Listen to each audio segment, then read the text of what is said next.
The Great British Phone Box, or Liverpool's version anyway. Once used by many, they were very common. These days, they're only really used for lighting a fag on a windy day.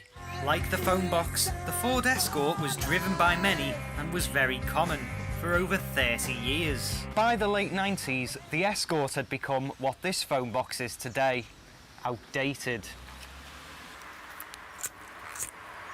But in 1998, Ford gave us the Focus. With its new edge design platform, Ford had basically invented the iPhone. It was so good, it made the legendary VW Golf look like a Nokia. The Mark II Focus was a difficult second album for Ford and was nowhere near as cutting edge as the first. I think we might have got into the wrong car, sir. The Mark III saw a complete overhaul for the brand's top seller, but the styling didn't quite hit the spot. But does a Mark III facelift make a good used buy? The midlife refresh of the 3rd gen Focus is in keeping with Ford's current family face, but won't win any beauty contests. The Mark IV is definitely more of a looker. In my opinion, facelifted cars are just a half-assed creation from most manufacturers. They sort of tide us over to the new generation, get us warmed up if you like. And Ford really are flying the flag for these half-assed creations with this facelifted Focus. I mean, sure, it's got the updated family face with that big grille, and it is a little sleeker than before, but would you just look at this interior? Now, fair enough, Ford have tried to tidy the interior up a bit. Some of the switchgear and the overall look of the interior on the eye is a little bit... ugh.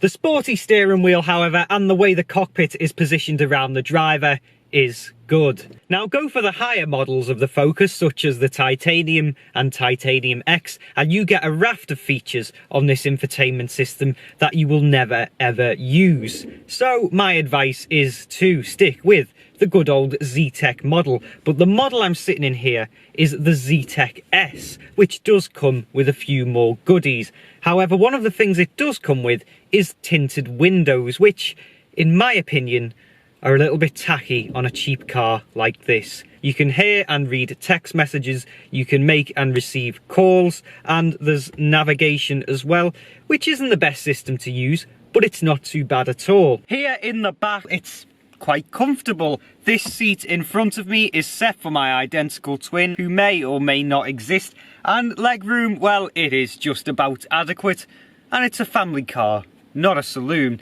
Headroom, however, is absolutely brilliant, and I am, so I'm told, 6 foot.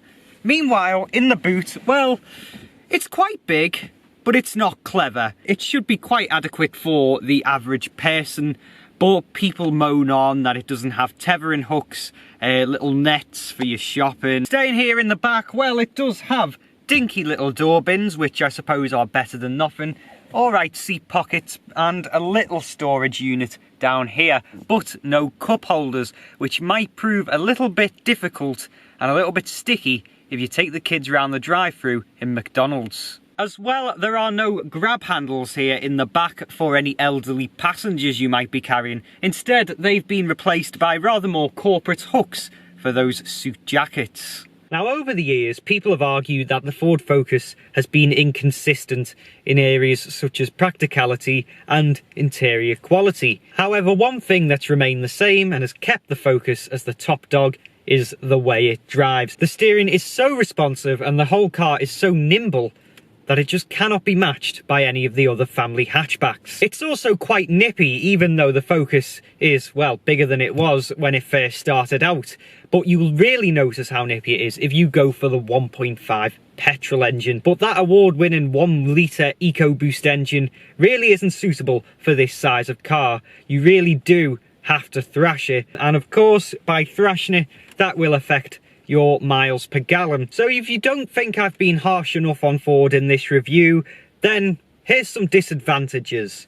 Number 1, visibility. Well, it's sort of not too good out the back, but this A-pillar, oh my god, there's just so much dashboard. It goes on for about a mile in front of you that you can't see over the bonnet, and you've got no idea where it ends. There is no option to turn this big center screen off while you're driving, so the whole time this screen isn't glaring at you because it isn't too bright, but if you just wanted it off, Well, that's not an option. Look at this. Restaurants. I didn't understand that.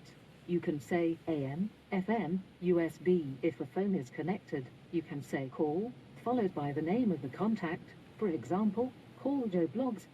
So that really just isn't worth it, is it? I didn't understand that. You can say AM, FM. So if you're looking for a used or nearly new family car, then the Focus might just be for you. If you like the styling or don't really mind what it looks like, then go for it, because it really is a fun car to drive. It cannot be matched. It is unrivaled. 123, 123. Okay, thank you. Look.